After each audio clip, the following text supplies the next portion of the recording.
Ladies and gentlemen, boys and girls, behold, look who we have today. The one and only Lucy Mwangi, USA. Drum rolls, please. Nianze Lucy wanze, karibu. Hey guys, nimerudi. Mlikuwa mnafikiri nakuja tu one and out, hapana. Nimerudi na fujo kwanza. Umerudi round 2. How have you been? I've been good, and you? I've been awesome. Nasikia huko Delaware mamoshi za Canada zinawachok kwa chok. Oh my God. Juzi nilikuwa ninatokea job.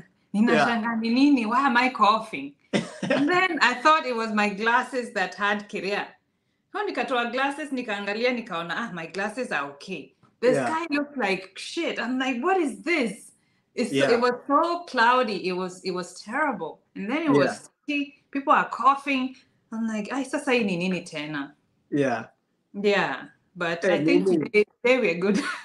Today, mimi nimekuwa like 3 days ago nilikuwa nasikia hapa koo yangu ndashanga kwa nini nimeshikwa na COVID. Nasikia kama kau. Nasikia nameza mate machungu. I know. And then the whole day, because I was driving for the better part of the day, nilikuwa naenda some part of distant Maryland. Unajua Maryland kuna yenye karibu na DC na kuna Maryland huko kuna place najita Warhog ama sijui ni nini place like 2 hours away from DC. Hadi nikajiuliza hii ni Maryland bado. Maryland kwa ni mashambani. But then Maryland ya mashamba. Ni mashambani? Ni mashamba mbaya. So naenda huko mimi naona nini tunawasha mataa mchana nikaa kuna mist, kumbe ni hiki kimoshi kimeingia area. Yeah. Otherwise unaendelea kupambana, mapafu haijakufa kabisa juu hiyo moshi. Oh, I'm good. That's really good. I'm glad that you're here and welcome again to my channel. Oh, thank you very much for inviting me back. I thought umenitupa juu ya ni one time ukasema huyu dem kwani atashinda akirudi kwa channel yangu. Mimi mse wa one night stand. Mimi si mtu wa one night stand. When long term commitment. Mimi long term commitment and I don't kiss and tell. I say. And I don't kiss and tell. Mimi nitakuwa hapo under the sheets chini ya maji tu kila time. So ukiona nimekuinvite mara moja, we are going to do this again and again. I like that. Lakini why should I abandon this great radio voice? Unajua ile talanta iko kwa hii environment. Yani nini yako, memo yako ni kunichocha. Hiyo ndio unapenda kunichocha hiyo. Me, I know a talent when I see one. Kama umeanza juzi na unakuja na ubaya hivyo, I want to be part of this greatness bana. Ya karibu basi. Shukran manze. And I'm glad pia umeni-invite kwa channel yako. Wala wasi wajacheki, go to Lucy Mwangi USA. We've done a couple of things over there. Talked about a couple of issues that might be beneficial to you in your venture of immigrate to the US of A. Na leo nimewaletea Lucy tena jo mtu wangu, because if we are talking about experiences in healthcare, the reasons most people join healthcare, stay in healthcare, do anything healthcare of Kenyans. Unajua watu wanaongeaga mbaya, wanasema kwani Kenyans wakienda Majuu hawajui kazi zingine ni healthcare tu. First maybe leo tutaongelea what are some of the reasons most Kenyans find themselves in healthcare, why they choose to stay, and what are the benefits generally. Hata achana na Kenyans, what are the benefits for everyone that they should definitely consider career kwa hiyo kutibu watu, patient care. Na leo Lucy atatupeleka na mtaratara. Karibuni sana manze. Karibuni. Sasa so mimi najua nilikuwa mtangazaji Kenya, but I came here, you adapt depending on what's going on around you. Like a chameleon too. Unajua chameleon inaitwaje kinyonga? Niyo kinyonga when you go to the Roman. Yeah. Whether in environment, if you change, you not change. Go with the times.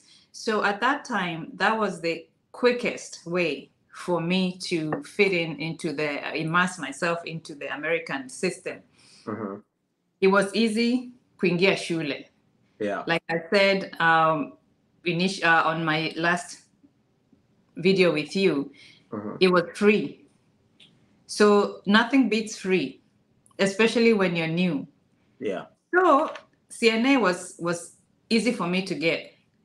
And even before that, we would get a job as a resident assistant with no prior experience, no certification. Unaenda tu, you could even say I was taking care of my grandmother back home. Yeah. That was an acceptable experience because when you think about it, we do take care of people back home without really knowing that without knowing that that's a skill. That's what we do. Shosho yako kama miguu inamuuma, sijui you are helping her do this and that. That is helping the elder. That's caregiving. So that was an acceptable thing for us to say kwa hiyo interview. Well, yes, I'm new here, but home, I take care of my little brothers and sisters. I watch them. Sijui, I do that. Make sure they are fed, they are clothed, they are nini, wameoshwa.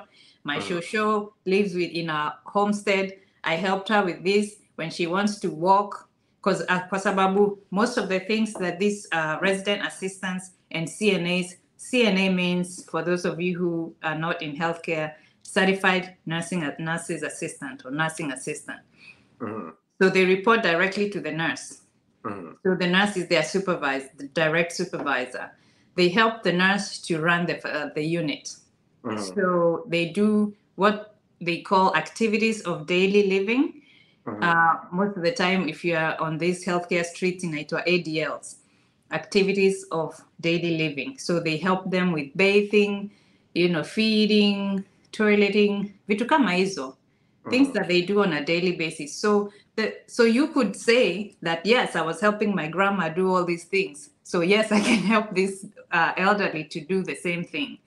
So because there was no certification needed, we were able to get the job that way. So unajua sasa umeingia kwa system. Yeah. So, and then they encourage you to go do your CNA certification. For me, at that time, it was free. It was about 6 weeks. Nikaenda, nikachapa hiyo, nikapata license ya CNA. What do you mean free? Who was paying for it? The state. There was a state school. I think ilikuwa inaitwa Delaware Skills Center at that time. I don't know if it's still there. Nowadays it charges. But as we were lucky at that time, I think they had also an LPN program which was free for a while until it wasn't. Until it wasn't. Yeah. So a lot of people took advantage of that. It was actually free kabisa, tukulipa. So after that, mshafanya CNA, and then the room for advancement also. That's a reason for people to stay. Room for advancement. So you don't just get stuck on CNA. You can move on. And then the other benefits are tuition reimbursements. If you work in some companies, they help you pay for school. So like when I was going for my LPN program, the job that I worked for, they paid me back 65% of my tuition. So what happened was I would pay the school. We used to do monthly payments, which is a good thing now, because if you don't have the whole amount, you can pay in monthly installments, the payment plan. Yeah. So nakuta maybe every month I'm paying like 200, 150. Wanakwambia which one are you comfortable with? There are payment options. So kama umekafunga unalipa the whole amount. If not, you pay monthly. Me, obviously, siko na do, the monthly payments. Yeah. So I would make the payments, and then my job would refund me 65% of the tuition. So wakishani refund, ndio nalipa for the next month. So now that was an advantage for me, because I was like, okay, ni kama ninaenda shule kind of free also. The catch is, I think you had to work for them for 2 years after that, which was fine because I needed the experience. I was already working there as a CNA. So they actually started paying me LPN money as soon as I graduated. I was lucky. Maisha yangu inakuwaga tu imemulikwa tu na Mungu. I don't know how. Yeah. I don't know how. There are these things, there's this category of nursing called GPN, Graduate Practical Nurse. So once I graduated tu hivi wakasikia nimegraduate, wakasema Lucy, you have to work for us here. Don't go look for a job anywhere else. So they started paying me at LPN rate even before I took my boards. For real?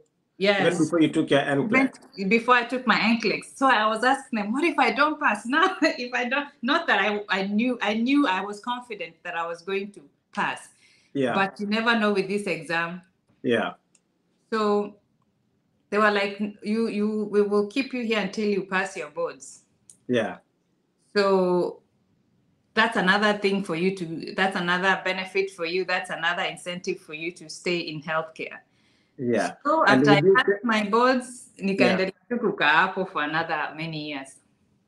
Would you say, maybe going back to what you said initially about us Africans, our way of life, being able to take care of family back home, would you say that's a plus when it comes to employers for them to consider people from Africa? Because most Africans go into that field and we are easily accepted and we slide into the courses easily because it's in our nature as opposed or in our culture as opposed to huku western countries kwenye hata wacha shosho yako mama yako akizeeka huku majuu wewe enda ukakae huko na washosho huko so inisumbua mimi That's unanipea an break. added advantage for us, yes. So for us unapata hata the things they ask us to do in terms of taking or patient care we don't find it difficult because hatuioni ni kama ni kazi tuko zile za ai wewe unaniambia tu nipeleke shosho pale na wheelchair akaote jua na mimi naekeaga shosho yangu kiti pale na nampikia the whole day. So would you say that's an added advantage of why most Africans slide easily into these jobs? Most definitely, because it comes as second nature. It comes as second nature to us, just taking care of the patients. It's just like now it's just that now you have to adapt to the systems here. Yeah. Here there's something called patient rights. Yeah. It's a huge thing in healthcare. Patients' rights, and one of the biggest one is called HIPAA. HIPAA is where you have to respect their privacy, you have to protect their information. You can't just be talking about patients, ukuinje, you can't be taking their pictures on social media and posting them without their consent. Even with their consent, I feel like that's still a very thin line to take pictures of patients. And, so that's something that we have to be taught here when we come. So that's part of the training that we undergo, the mandatory trainings that we have to do. Patients' rights here are very huge, and HIPAA is the biggest one. And I remember there's a situation where two former colleagues, were in an elevator na they were talking about this patient na condition yake, na kulikuwa mtu mwingine maybe alikuwa amekuja kutembelea mtu wao or something in the elevator, na once tu elevator ilifunguka hakuwa anajua, alikuwa anaongea tu vile unaweza kuwa unaongea na colleague wako tu about condition of your patient. Huyo madam akaenda straight akareport kwa whatever na ikakuwa a big deal. Those guys disappeared because they were literally talking about a patient's condition kwa elevator tena mbele ya mtu mwingine. So because of that incident nakumbuka all the elevators, all the doors, all the walls zilikuwa zimewekwa hiyo story hiyo ya HIPAA, zikaambiwa do not talk about patient's condition outside the clinic or outside the room or with other people or in front of other people who are not healthcare professionals. So yes, it's a big deal. Watu protect information yao. It's very important. Kwa sababu, why are you talking about patients? Yeah. Why are you talking about? Are you in the hospital still? Are you assigned to that patient?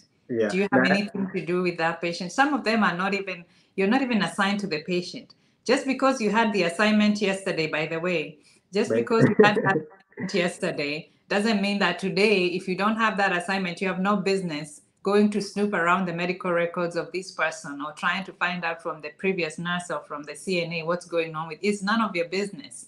You have no business doing that.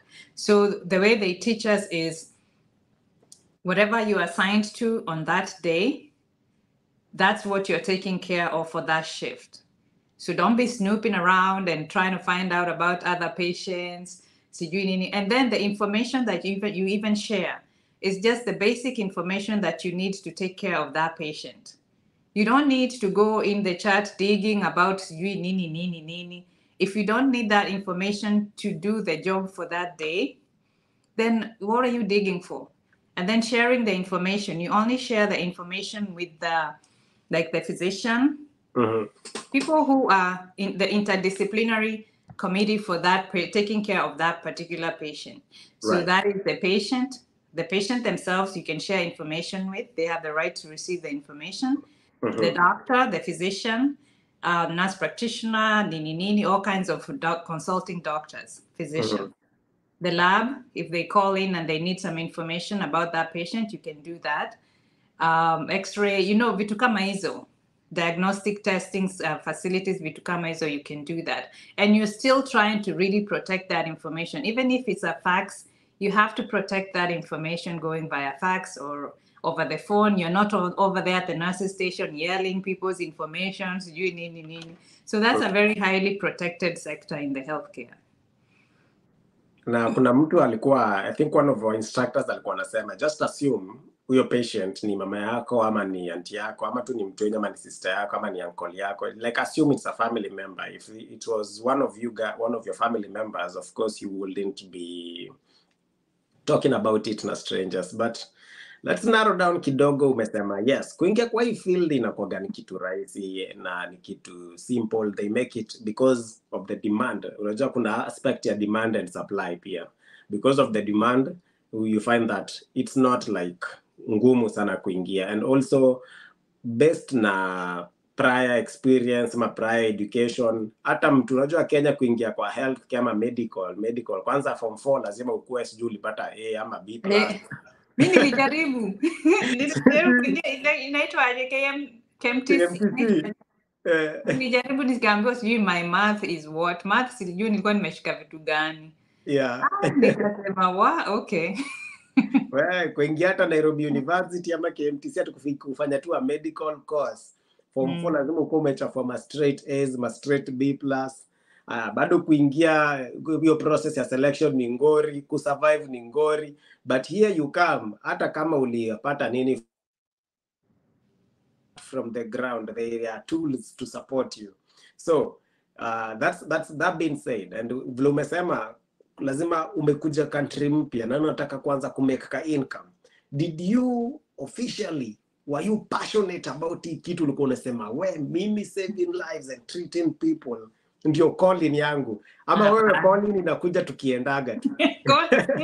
What you said last. Calling inakam tukiendaga. Calling ili come tukiendaga for real. That's the best way to put it, because okay, mimi nilikuwa kwa radio. Mimi sikuwa nime experience anything to do with healthcare. I think the closest I came to healthcare or dealing with anything healthcare was when we went to do interviews. There was a guy that had a AIDS campaign, and we talked about all that. I think that's the closest that I've ever been. And then also when my mom was in the hospital, and I met this doctor, Dr. Getayu Gedenji. Hi. I met him and he helped my mom and he was talking to me, and then we ended up doing a show on Metro FM.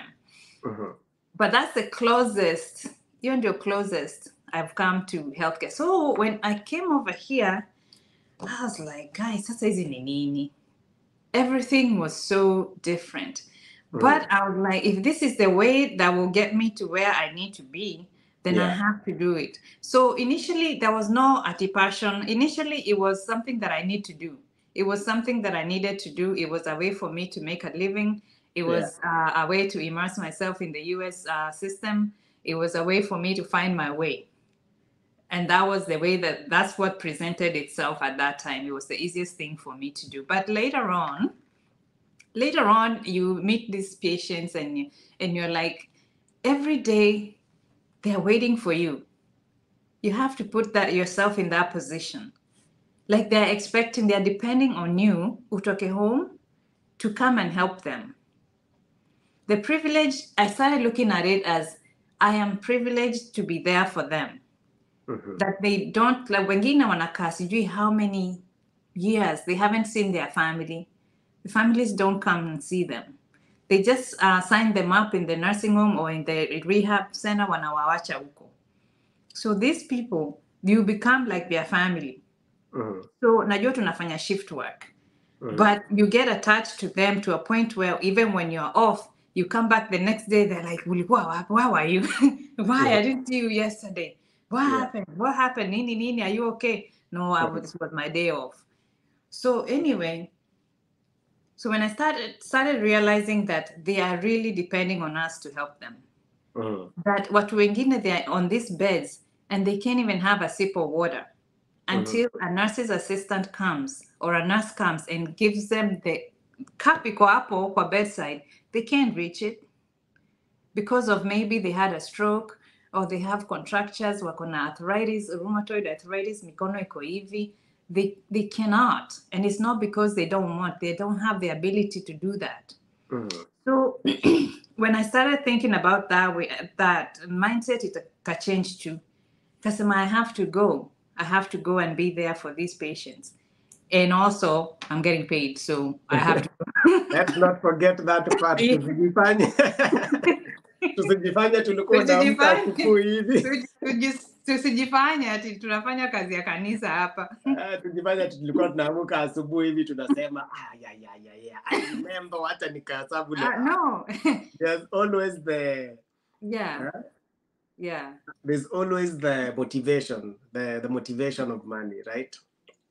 Let's talk about biashara na bia na kulipwa vizuri na nini.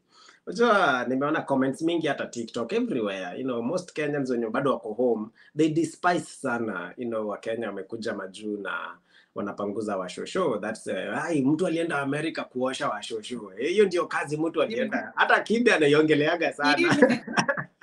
Kibe aliambiwa anaoshanga washo. Kibe, he does not care.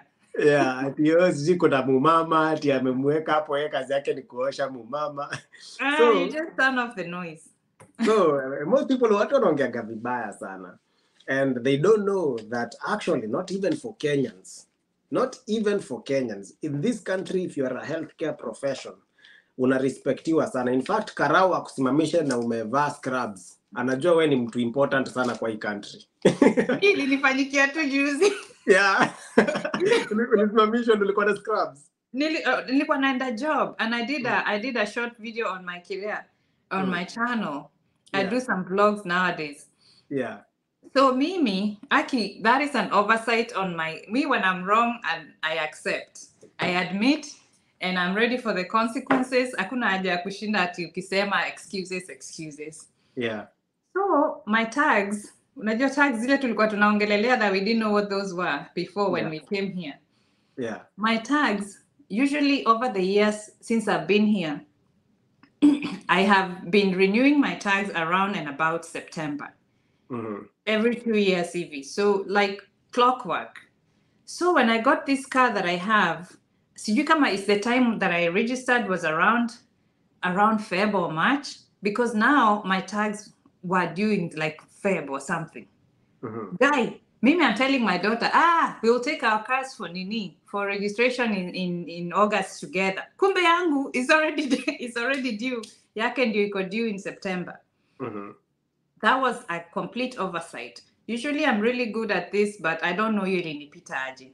So when I noticed it, I took it to the DMV. I took it on a Wednesday inakwaga, you can go later because they open at 11 or 12. And then those people who are working can take their cars after work. So me, I took my car after work. Laini ilikuwa imeenda hivi. Laini za kunini. So I stayed on the line, nikaka. By the time nilifikiwa, ilikuwa time for them to close. Nikasema nitaenda the next day that I'm off. What? Shetani ni nani? Yeah. Hata my next day off ikufika. Yeah. Nikaona karao nyuma yangu. Instinct ikaniambia Aki huyu ananisimamisha. Akanisimamisha. Yeah. Ma'am, you know your tags are expired. Nikasema yes, I know. Yeah. Nikampatia the whole story. Nilikuwa nimevaa scrubs na nini. Akaniuliza unaenda wapi? Nikasema naenda job. Yeah. Nikamwambia hiyo story nilikuwa nimeenda kwa DMV line ikanini, time ikanishia, but aki nataka kuipeleka. Akasema nipatie license and registration, nikampatia. Akaenda akafanya mambo zake, akarudi. Akaniambia, okay, your driving record looks really good. So, ukipeleka hii nini, ukipeleka, na najua unachelewa job, lakini ukipeleka hii gari registration within this week, ilikuwa Monday hiyo siku. If you take it within this, akanipatia ticket by the way ya $82. I was so mad.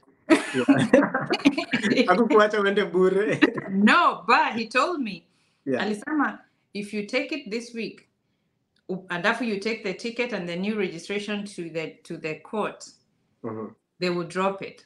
They will drop it. Just take the receipt. Uambie ume renew.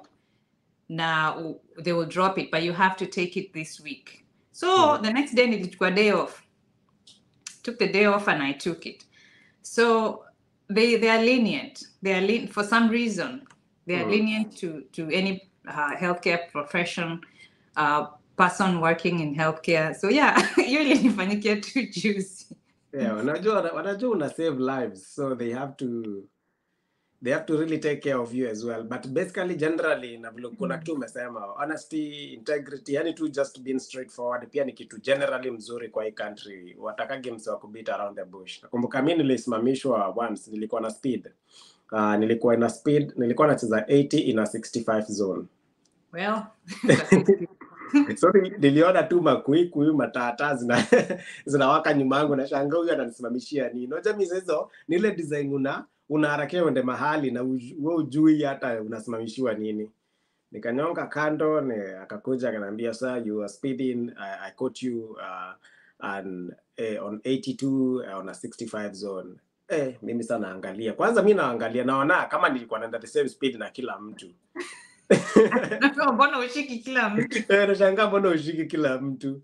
Hata nilishindwa kitu ya kusema, na before aanze by the squeezy, I think because of story ya Floyd ule mjamali uliwa na polisi, before aanze kuongelesha squeezy anakuambia we are recording this conversation for your safety.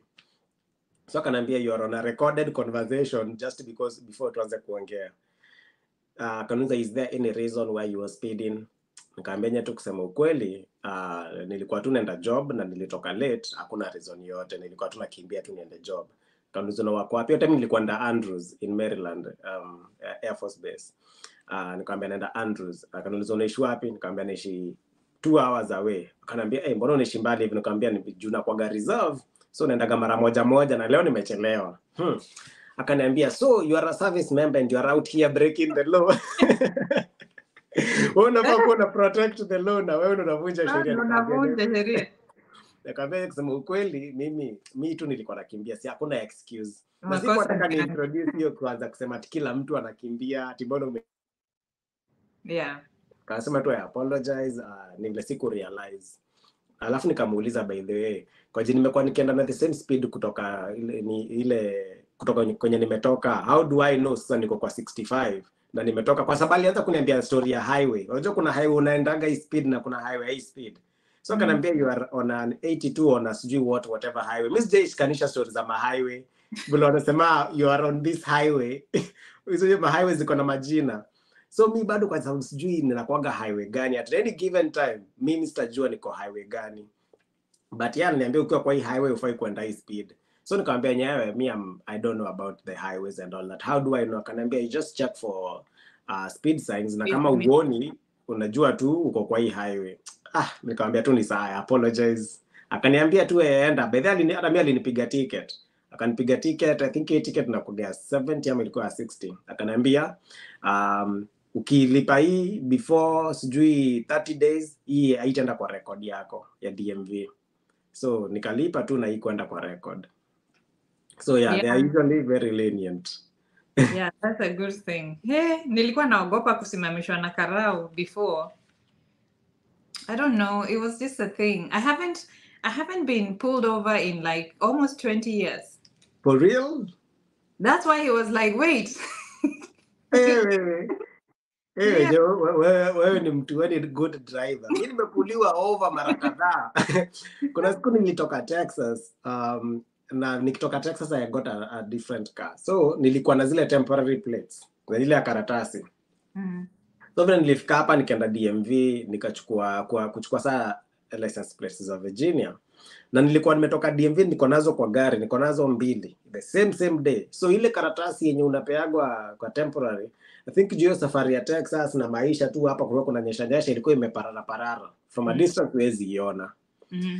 Nikana tu mataa akanisimamisha akaniuliza, the reason we stopped is because your tags are not visible, but also upon stopping you we realized they expired. Juu ilikuwa imeexpire kama jana. Nikamwambia oh yeah, actually I'm just from the DMV, niko na tags zingine. Nikampea, zilikuwa tu kwa kiti hapo, nikampea. Akacheza na over yake, akazisoma akaconfirm, akaniambia okay, make sure you put them on the car ukifika home. So nikashanga kwa niko na bahati mbaya aje I know. You kitu na I dread. I don't like to be pulled over. I don't like to mess with cops. Anything that can conflict now. Yeah. Any one point. Yeah. So healthcare iko hivyo, ulisema kama nini, compassion ilikuja with time. Yes, it did. It came with time. And then healthcare ika change my dynamics. The healthcare that we used to know before when we started back in the day, 2000 Suko, it's not the same. Patient acuity may change. The kind of patients that we used to get back then, my diseases imekuwa more complicated. So the patients they are more complicated. So, and the staffing is still the same. There's still shortage of staffing. So now you end up doing more work than we used to do before. Na staffing ratios ni zile tu. So unachoka, unakuwa burnout.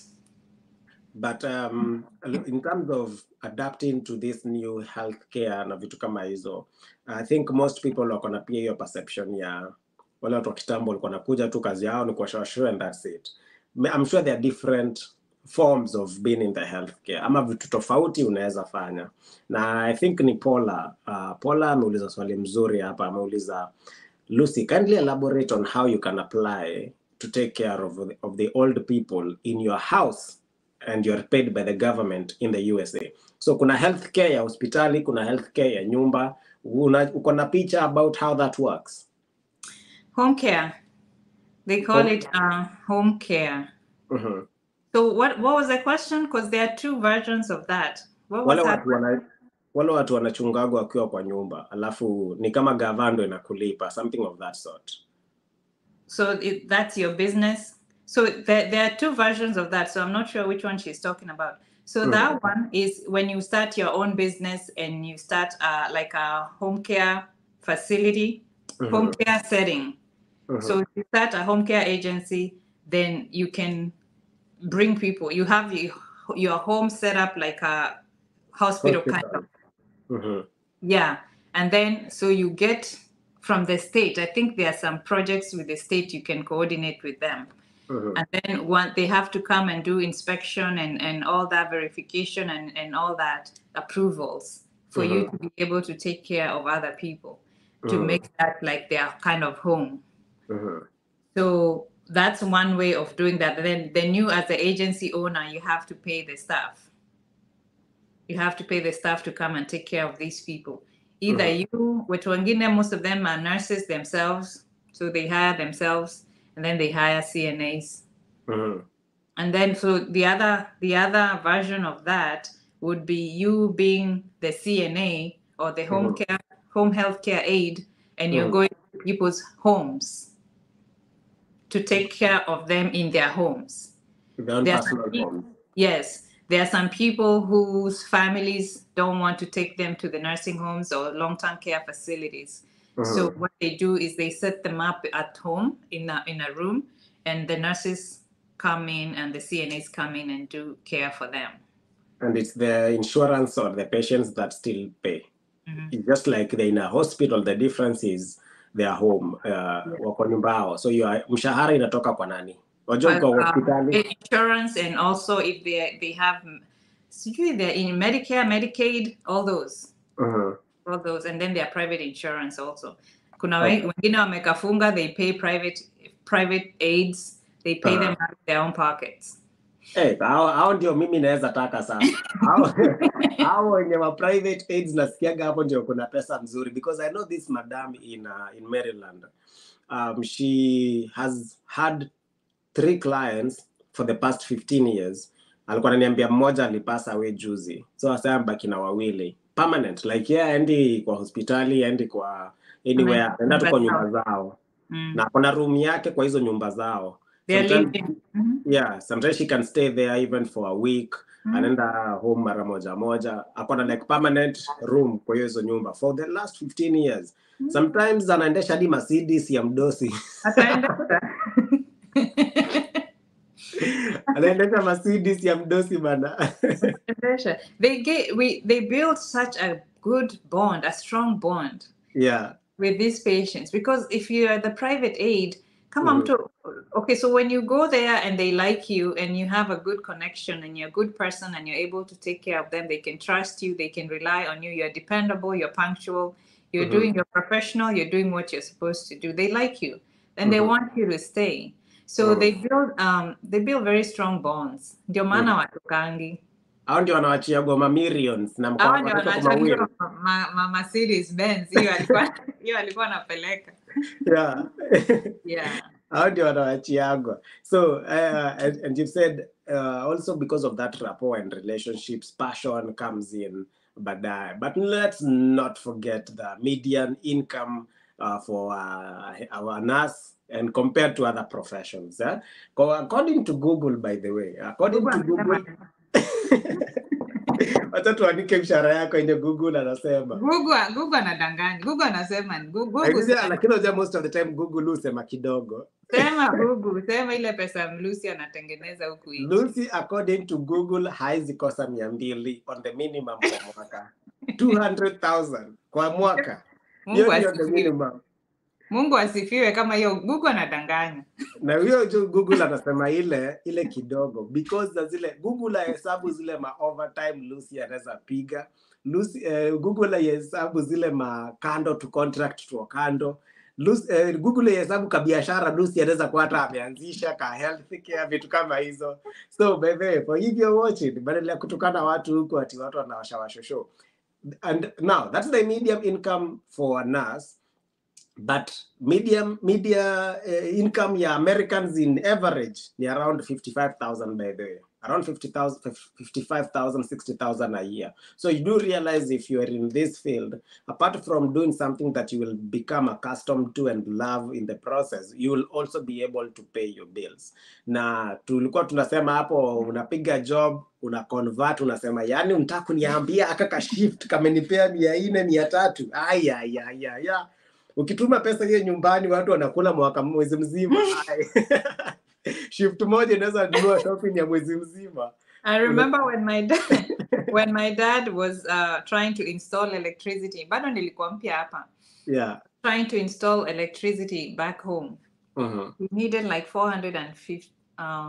No, I remember sending him $450 or something, and I think that was still extra.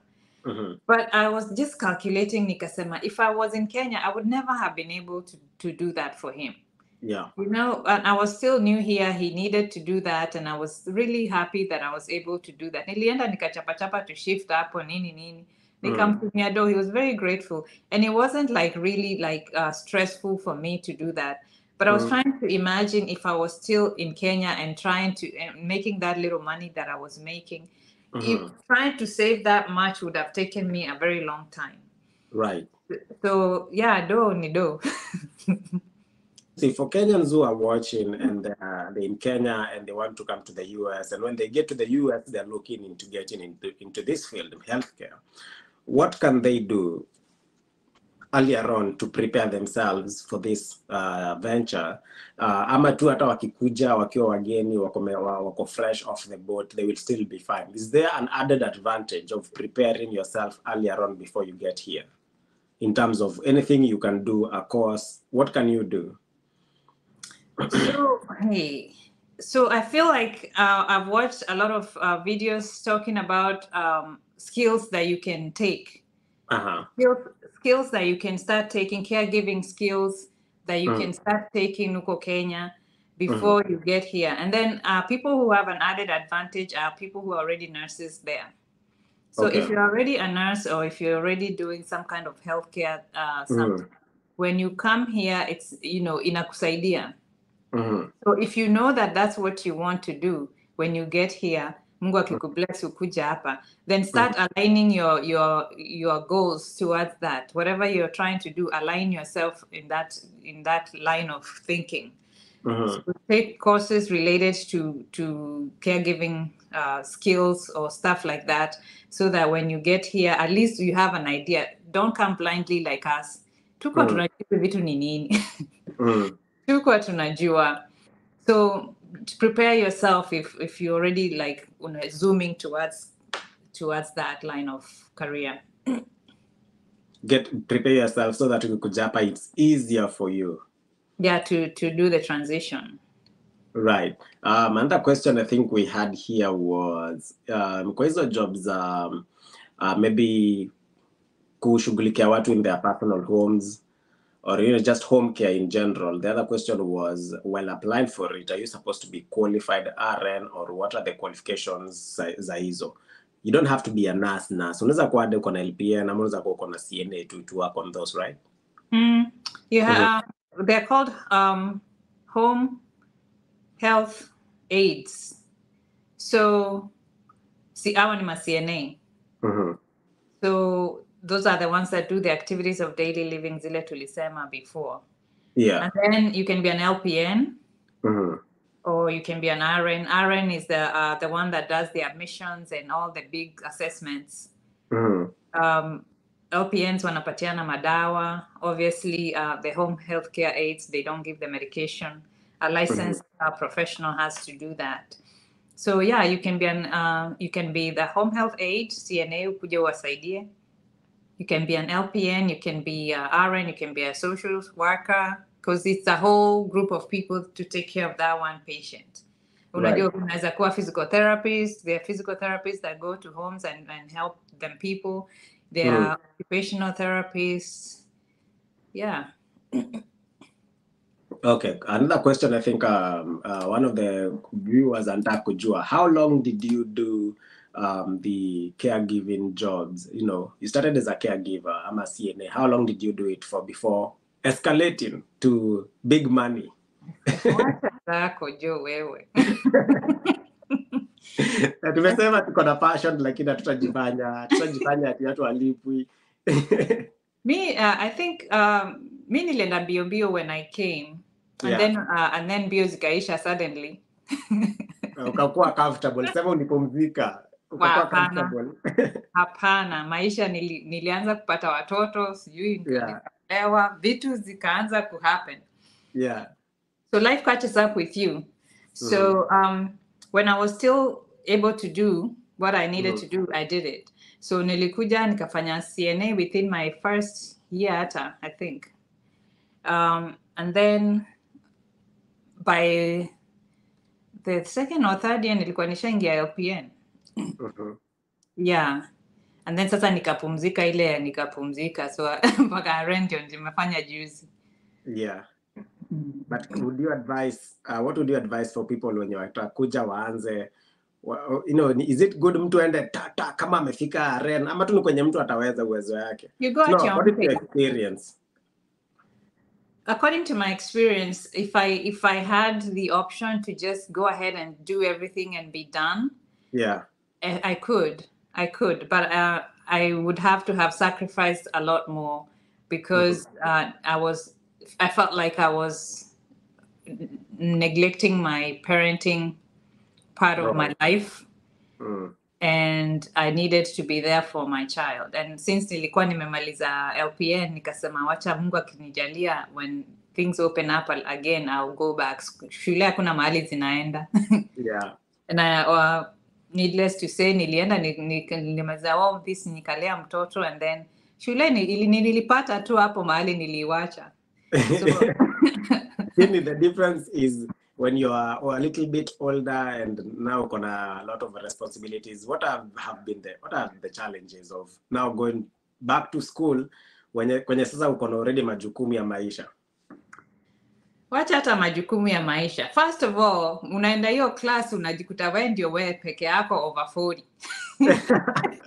Uko na youngster. Uko ma youngsters huko wako 19 wanakuangalia hizi za ni nani? Makes sense, by the way. That's the challenge of us Africans. Tunakuja huku tukianza kutafuta opportunity, tunatafuta opportunity na watu hii. Wazee wako 19 huko 20 wametoka tu high school juzi. They have decided they want to be nurses and they know that life yao, they want to be nurse practitioners or doctors or whatever the heck they want to be. At 19 already mko class na yeye ya RN. Yeah. Wako na ma high tech nini, ma iPads, sijui wako na nini, ma notes. Wewe umepambana na kitabu, sijui notebook. Wako na sijui ma gadgets gani. Yeah, alafu competition. No, wanajua kucompete mbaya. Wana compete, mwalimu hata hajamaliza kuuliza swali ndio wao wamechukua mkono juu unashangaa kai wao walisoma hizi vitu lini. Yeah. But anyway, unafunga tu macho, you just do your work, you study, yeah. You kenda home, you read ahead, you try to compete with them kwa sababu they don't play around. They don't play around. I did my LPN version of the military. Inaujua kwa civilian ni around 1 year. I think it's 1 year, right? Ukifanya na civilian 1 year, one and a half. Yetu ilikuwa 6 months process, alafu clinicals za 2 months. So ilikuwa marathon bana. Ilikuwa yani every day from 8 to 5 tunapelekwa mbio mbaya. Kwa hiyo class tulikuwa only 2 Africans. Mimi na dem mwingine hapo hivyo. And as you've said, hata watu wanaingia jeshi huku hivi, watu wametoka straight high school. So unapata kwa hiyo class tulikuwa majority ni kulikuwa hadi few walikuwa 17 kwa sababu ametoka tu high school juzi akaingia military na akasema niaje me want to do medical. So kidogo unabishana na watu wako 17, ule mzungu mzee hapo hivyo wako 22 23. So unapata wewe na watu unajua how you competitive you are in your early 20s, ndio unaona maisha sasa. So unapata wanashindana ile ni kama high school. Wanataka wanashindana kwa grades tulikimbizana na watu wenyewe kusoma na watu ni blanda. Alafu unajua the other problem ni they don't have anything else going on in their life. Ni kama tu yani hakuna kitu yoyote. Unajua wewe bado uko na familia nyumbani, probably uko na bwana na watoto, uko na bills, uko na bado vitu unalipa. Because me, I was in Texas, I'm still thinking about my apartment in Virginia. I'm still thinking about people I'm supporting. I'm still thinking about my car insurance. You know hizo vitu. Hawa tu wametoka tu high school juzi. Hawana hata credit card. Hadi parents bado wanawapea pocket money na wanawapea credit card zao. So unapata wewe unafikiria hizo vitu zote na wanafikiria tu vile watashinda. Kuna competition pale. That competition is fierce. Yeah. Lakini unaingia huko na ubaya na don't care attitude. Yeah. Unaingia na ubaya unabishana nao your design bana. And there's so many people drop out na wanashangaa sana if you're an African and you make it to the end. So many people who shindwa. You have to make it kwa sababu you know what you are trying to get. Yeah, you know it comes. Yeah, hiyo ilikuwa challenge. And then my other challenge for me was because we had to do the transition from LPN to RN, right? Yeah. So considering the fact that I had done my LPN kitambo. Yeah. Some of those classes, by the grace of God again. Yeah. Some of those classes were able to still transfer to my college here in Delaware because I went to New Jersey. Yeah. So hizo my ANP that I did back in the day na LPN, somehow they have an expiration date. I think after 5 or how many years. But because I transferred from that college to Delaware, they started the clock afresh. So when I came to Delaware to do the RN, I didn't have to do the LPN, the ANP 1 and 2. They took my credits, and even if nilikuwa nimekaa miaka mob, sikuwa nimefanya nini. But from the time that I did AMP. Yeah. So those classes were transferred to my RN credits. Lakini kwa sababu tulikuwa tumesoma hizo vitu kitambo, kusahau nayo. Yeah. And these kids, they just learned these things 2 days ago. In high school, yeah. Mimi hizi vitu zikumbuki. Yeah. Oh, I struggled. There's a class called the transition class. Yeah. That's the class that you take on the accelerator. Hiyo class nili struggle kwa sababu that is like a whole mixed grill of things that you're supposed to know, you're expected to know. Mi nilifanya kitambo nimesahau. Yeah. Mi niko naambia instructor, unajua nilimaliza nini LPN lini? Aki, please bear with me, but I'll do my best. Yeah. Akaniambia ni sawa, uko sawa. So they guided me through. That's the other beautiful thing about colleges here. Wakiona tu uko determined and you're ready to learn, aki wanakushika mkono. They have counselors, they have, you know, if you have to work on a tuition, not tuition, but inaitwaje? Inaitwaje? What you call that when you need extra help from the instructor? Counseling. Jina inanipotea, but it starts with a T. Tutoring. No, kuna academic advisors. So if it wasn't for those people that helped me along the way, we understand you came from a different college. This is how we do things here. So we'll guide you through the process. Mi singetukua hiyo RN. Ningekuwa bado nachukua sijui maclass gani. Singetukua. Yeah.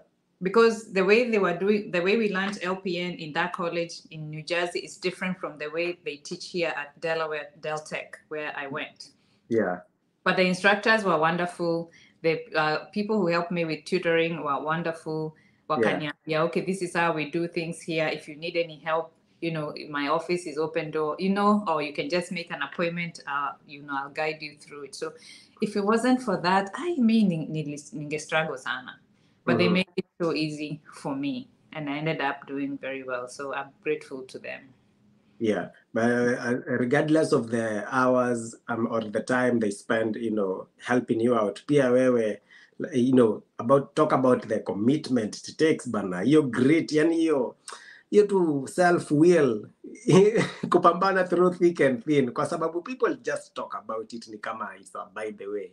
But it's not by the way. There's a lot of pain and hassle. Unasikia ka unaweza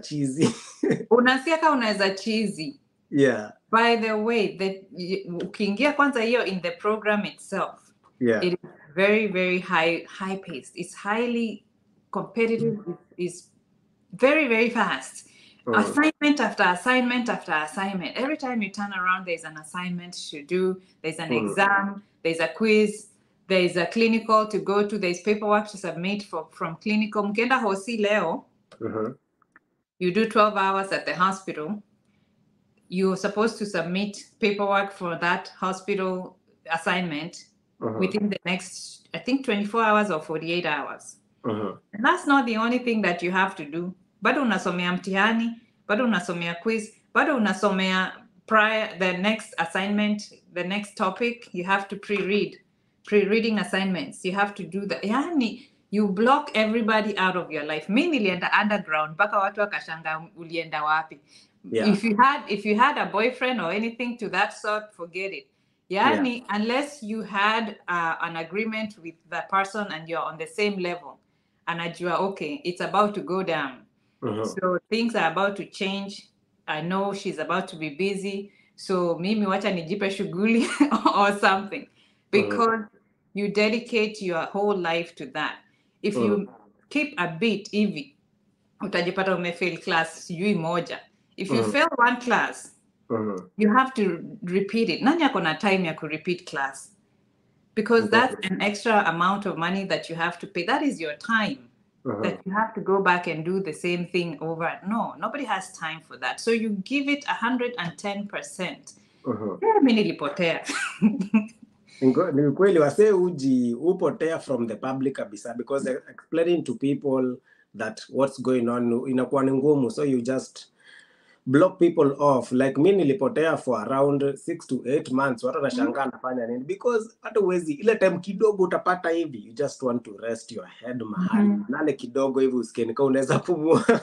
Yeah. Wenyewe na hawa toi wako na energy bana. Unajua vile mind ya 20 year old na mind ya 30 40 year old ni tofauti. Nakumbuka kwa class tulikuwa wazee kama I think tulikuwa kama waine hivi. So tulikuwa tunaitana tunasema, you know, as we are dinosaurs, you know, sisi akili yetu inaenda polepole. Let's help each other. Labda bado kuna ile accent saa zingine inakupita. Watu hiyo wakiambiwa kitu hivi washikwa mkono, accent bado wewe unang'ang'ana ku understand walikuwa wanasema nini. Ishakupita, washaongea wewe ushakupita. Yeah, man, it was really it was really fast paced. Na vile umesema too, they want you to be on your toes and talk about pass and fail rate and dropout rate. According to your classes and experiences, wangapi waliamua hii kitu si yangu wakatoka? Kuna wale wali drop out initially during even the transition, ilikuwa too hard for them, either because they had families already. Yeah. And Yeah. when you have a family, it's really difficult. It's so difficult. Kwa sababu, especially kwa na watoto wadogo, all these assignments that you have to do, it takes time. So you're taking time away from your kids, you're taking time away from your families and stuff like that. Unasema, mimi nimeshindwa. So there are those of them that dropped because it wasn't the right time. Na ndio nilikuwa nasema when I started raising my child, timing is everything. Timing is everything. Na niliambia tu God, time ikifika, if I'm meant to go back to school and do this RN thing, then I'll do it. But for right now, I can't. Siezi. Because yo kujuggle, unaona, okay, me, I don't want to fail. Saki niende kwa class nianze sijui fail kurudia ma class. So I wasn't ready to do that. So there are people that dropped out because of that. There are people that dropped out because it was just too much. They couldn't meet the grades. Couldn't meet the grades. And then for you to proceed to the next class, they're called the nursing classes, NUR, like 210, 211, 201, even though that's what they're called. For you to move, they move in stages. So you have to pass 201 to go to maybe 210 or 200. You have to pass 200 to go to 210. So you're building on information from the previous class.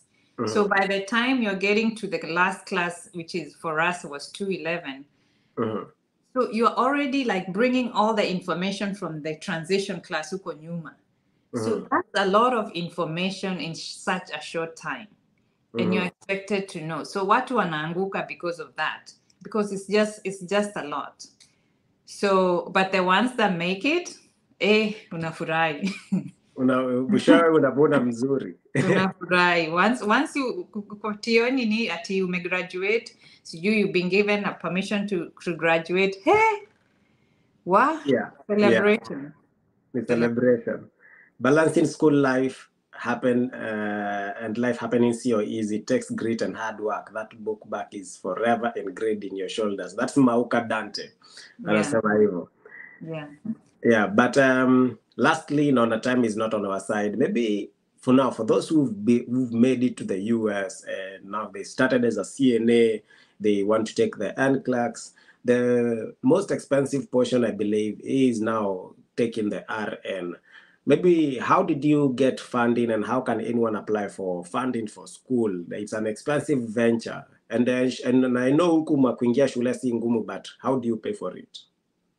So, kama umekafunga, you pay in cash. Yeah. If not, financial aid is available. There's something called FAFSA. Unajua FAFSA? FAFSA. Yeah, FAFSA. Yeah, federal aid. FASA. So that one, everybody is, it's recommended that everybody apply for that if you're in school. Kwa sababu, once you apply for that, they put you in the system so that ndio wajue what can you qualify for. Yeah. If you don't put in your FAFSA application, they don't know what could you. So you have to put in your information there. So how much income you make, do you have dependents, vitu kama hizo, basic information. So from that information, they are able to classify you on huyu anaweza qualify for what grants, what loans, loans za gava, which are like less interest than these other commercial loans, akina Salime na nini. So yeah, you can do loans, you can do grants. Your financial aid ilinisaidia. Your FAFSA.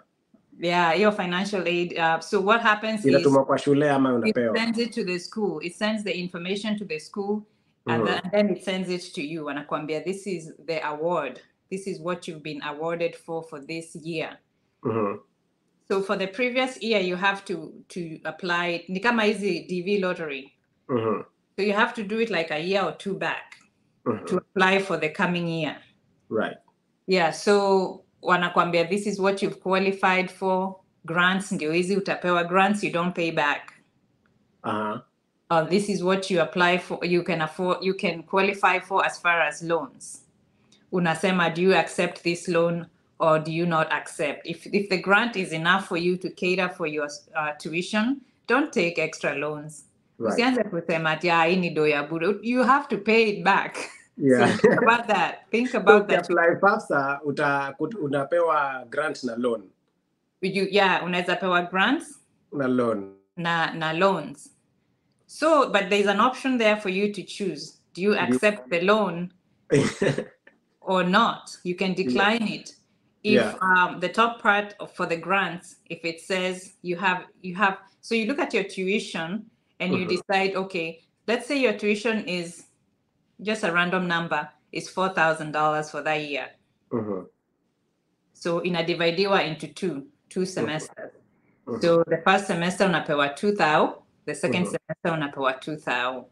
So if your tuition is 3,000, now you qualify for 4,000. Why are you going to the loan to borrow another 5,000?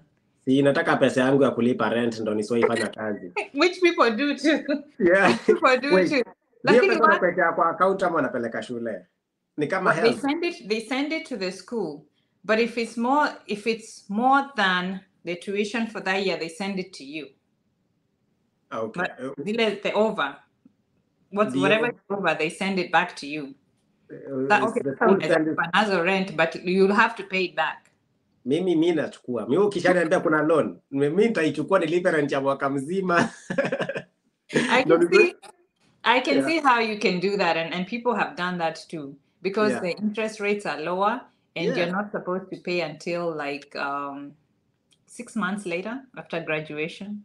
Yeah, it's one of the cheapest loans ever. Or alternatively, unachukua hiyo pesa unalipa credit card zako zote, unalipa any other loan umekuwa nayo, ndio baki na loan ya serikali yenye ni cheaper kushinda zile loans za commercial umesema. Me actually even nilikuwa nafikiria. Mimi wakiniwekea pesa kwa account hata ikuwe mingi, nitaifanyia kazi. Hata ili niingize kwa stock ni flip. Wewe unaweza cheza hivyo pia. Yeah. You can do that, but those are options. Options. Yeah. Your financial aid. But do the FAFSA. You have to do the FAFSA.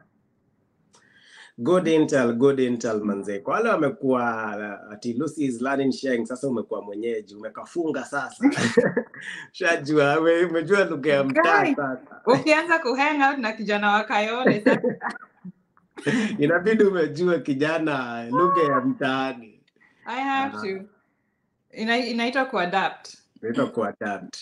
Manze, shukran manze. Kwa wale wasijasoma comment zao, Mackenzie looking good, Mackenzie likes za Jozi Shuka. Bedela mja like hii live bana. Sijacheki mangoro zikikamu huku jao, Mackenzie looking good. Tusiondoke hapa kama waja like. Tuondoke manze. Poleni, mbona nimeweka vitu? Sioni ma likes mangoro zikirukaruka huku jao. Tukatalia hapa mpaka waweke hearts. Yeah. Now just skip ads. Skip ads. Unajua wanasema ati kwa YouTube sisi ni mamilionea tuko na pesa. Si watu tuambie tu ukweli hapa hakuna pesa. Hakuna pesa. Hii tunafanya ni passion because we like to do it. Ni kweli. Millie anasema watu wa US hawayuni. Jen, Joe and Lucy looking good. Thank you. Tuned in from Saudi, Jen Jerry. Puzzles anasema Buddha the boss. Good job bro. Movement yoni Maoka Dante. Clinton, notifications zinakaa mtu wangu. Kwa mle hapo uone show. Swali gari ninge. I recently did my HCA and hii session imenisaidia sana. At least now I know the way to go. That's Kelvin Kahodho. Do you see anything on your side? Sasa ndio ninafungua mitambo, nilikuwa niko tu hivi ninaangalia tu screen. Nye Mungu hawezi kupea kila kitu. Akupea akili ya Ren na akupea akili ya technology. Haiwezekani. I know, lazima abariki watu wengine na vitu zingine. Hapa haiwezekani. Hatuwezi kuwa unajua medicine na unajua kutumia mitambo, hapana. I know. Lazima niombe usaidizi hapa na pale. Yeah, guys, manze, shukran for hanging out with us. It's been a pleasure, and hopefully we will keep this line of communication open. Go check out Lucy Mwangi USA if you need any information with regards to healthcare, with regards to shifts, mambo yote ya maisha ya nasi nuku Majuu. Atakupeleka na motaratara vizuri. Ako na in the military we call it boots on the ground. Ako hapo on the ground. Yeah, aki face the music when it comes to Medicare na kusolve problems. Real problems, health problems.